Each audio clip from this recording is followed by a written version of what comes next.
everyone, this is Priyanka Jakhar and I welcome you all at government job alert. उम्मीद है आप सभी अच्छे होंगे। तो जैसा कि आपको पता है कि आज इलेक्शन कमीशन ऑफ इंडिया ने जो इलेक्शंस की जो डेट्स है वो अनाउंस कर दी है।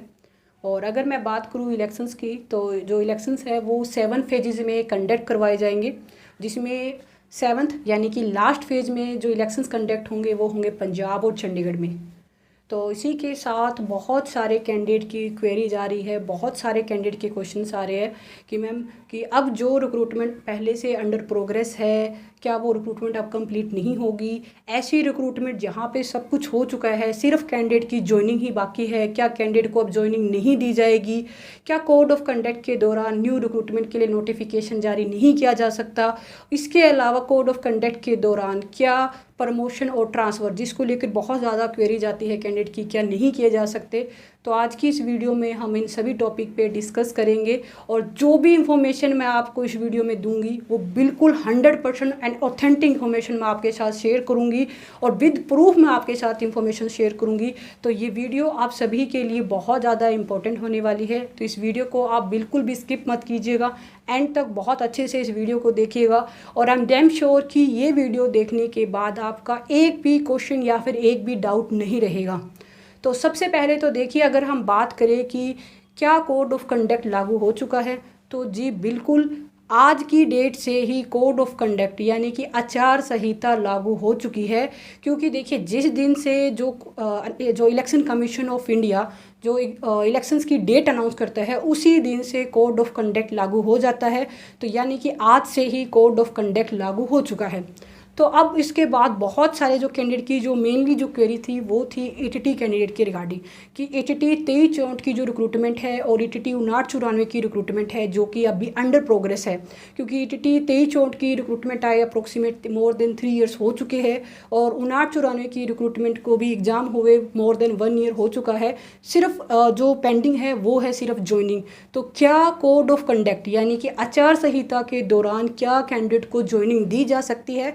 और इसी के अलावा देखिए, जो चंडीगढ़ के जो कैंडिडेट है, जो चंडीगढ़ पीजीटी के है, चाहे वो टीजीटी कैंडिडेट है, उनकी भी सेम क्वेरीज है कि क्या अब जो कैंडिडेट को ज्वाइनिंग नहीं दी जाएगी, क्या कोड ऑफ कंडक्ट के दौरान ट्रांसफ़र या प्रमोशन नहीं किए जाएंगे? तो इन सभी के बारे में अभी हम बिल्कुल डिटेल से देखेंगे।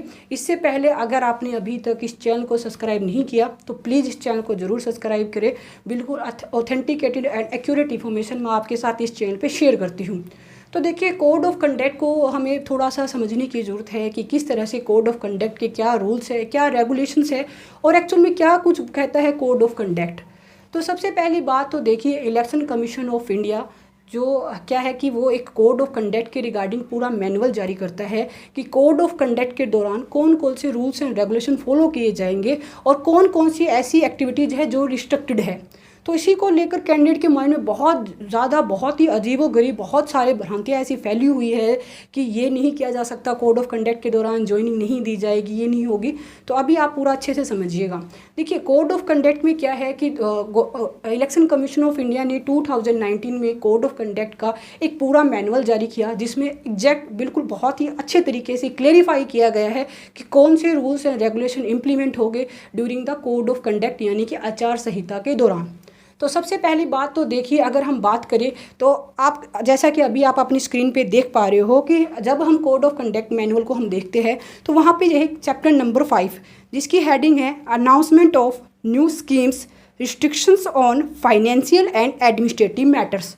तो आप जैसे ही चैप्टर 5 में 5.2 पॉइंट्स को देखेंगे तो वहाँ पर एक लाइन आपको मिलेगी, रेगुलर रिक्रूटमेंट और अपॉइंटमेंट और प्रमोशन। यानी कि यहाँ पे रेगुलर रिक्रूटमेंट, अपॉइंटमेंट और प्रमोशन तीनों की बात की जा रही है through the UPSC, state public service commission और स्टाफ सिलेक्शन कमीशन और any other statutory authority can continue.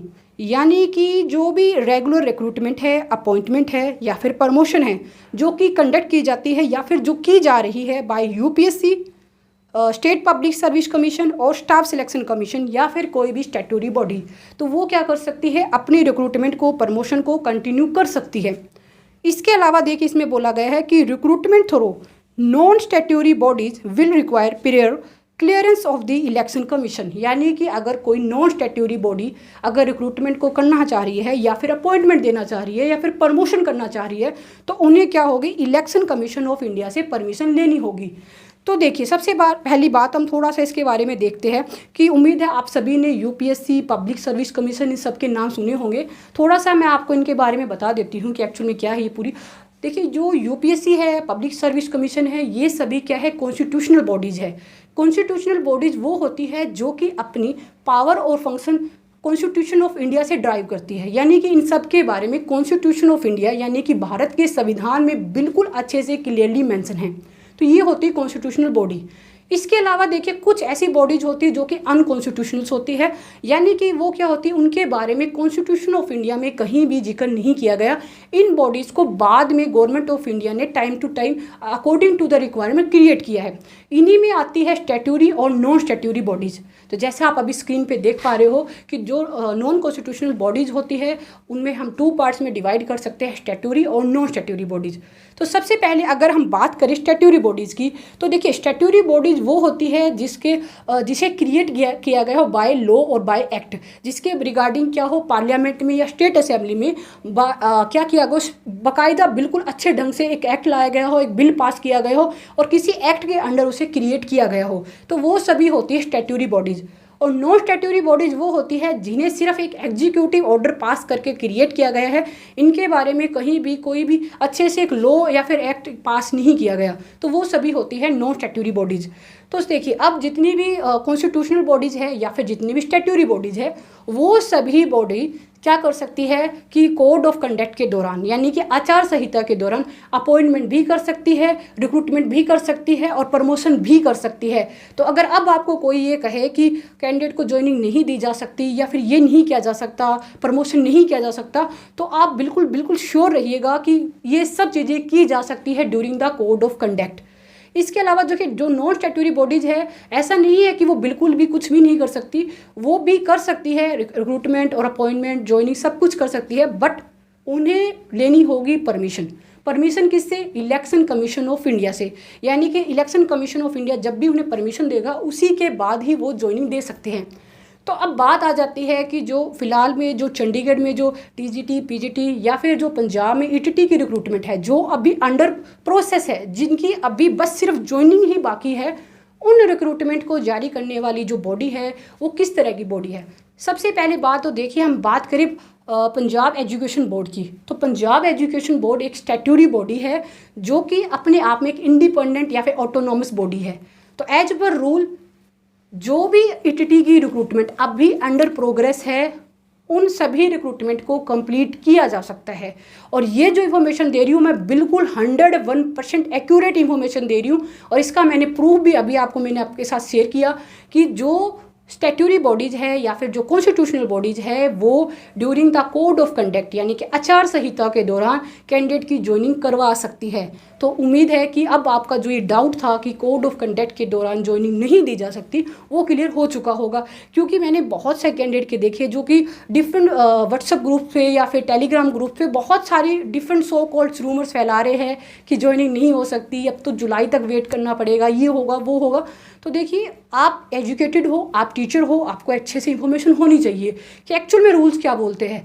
हाँ, ज़रूरी नहीं है कि हर एक कैंडिडेट ने ये रूल्स एंड रेगुलेशन पढ़े ही हो। अगर आपको ये रूल्स एंड रेगुलेशन पढ़ने हैं तो मैं इस PDF का जो लिंक है वो भी मैं आपको टेलीग्राम चैनल पे मैं शेयर कर दूंगी, आप वहाँ से बिल्कुल अच्छे तरीके से पढ़ सकते हो लाइन टू लाइन। बाकी ये बहुत लेंथी PDF है और हमारे काम की भी नहीं है इतनी सब इन्फॉर्मेशन।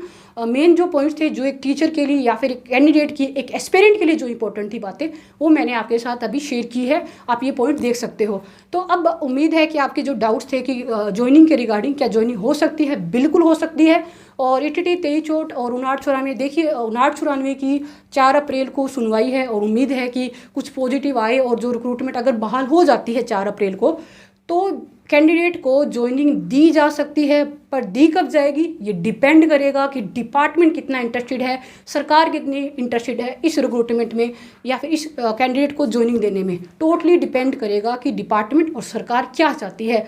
पर जो ये एक रूमर्स तो फैली हुई थी कि ज्वाइनिंग नहीं दी जा सकती, तो ऐसा कुछ भी नहीं है। कैंडिडेट को ज्वाइनिंग दी जा सकती है और इवन न्यू रिक्रूटमेंट भी जारी की जा सकती है।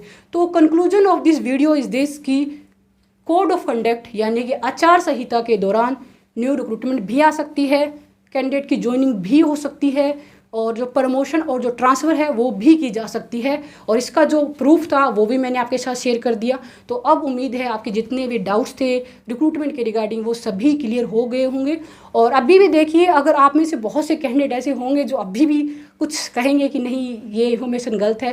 देखिए, अगर आपको ये लगता है कि अभी भी कोई भी इन्फॉर्मेशन गलत है, कुछ सही नहीं लगा आपको, तो आप बिल्कुल कमेंट कीजिएगा, मैं आपका बिल्कुल आंसर दूंगी। क्योंकि जो इन्फॉर्मेशन यहाँ मैं शेयर कर रही हूँ वो मैं ऐसे कहीं से नहीं उठा के लेके आई, या फिर कहे तो जो व्हाट्सअप यूनिवर्सिटीज़ है मैं वहाँ से नहीं लेके आई हूँ। बिल्कुल ऑथेंटिकेटेड इन्फॉर्मेशन आपके साथ मैंने शेयर की है और उम्मीद है कि अब आपको भी क्लियर हो चुकी होगी बातें। तो आप सभी से उम्मीद है कि ये वीडियो अगर आपको अच्छी लगी तो इस चैनल को ज़रूर सब्सक्राइब करें और वीडियो को भी आप लाइक करें। आप शेयर करें या ना करें ये आपकी मर्ज़ी है। और अगर आपको लगता है कि इस वीडियो को देखने के बाद आपको कोई अच्छी इन्फॉर्मेशन मिली है, ऐसी बहुत सी बातें उम्मीद है आपको इस वीडियो को देखने के बाद आपको पता चली होगी जिसके बारे में पहले शायद आपको नहीं पता होगा। क्योंकि कोड ऑफ कंडक्ट के रिगार्डिंग बातें तो बहुत होती है पर एक्यूरेट इन्फॉर्मेशन बहुत कम ही सुनने को मिलती है। उम्मीद है कि अब आपको बहुत सी एक्यूरेट और अच्छी इन्फॉर्मेशन आपको मिली होगी। अगर आपको अच्छी लगी तो शेयर कीजिएगा और उम्मीद है ये वीडियो आपके लिए इन्फॉर्मेटिव रही। तो wish you all the best. Thank you.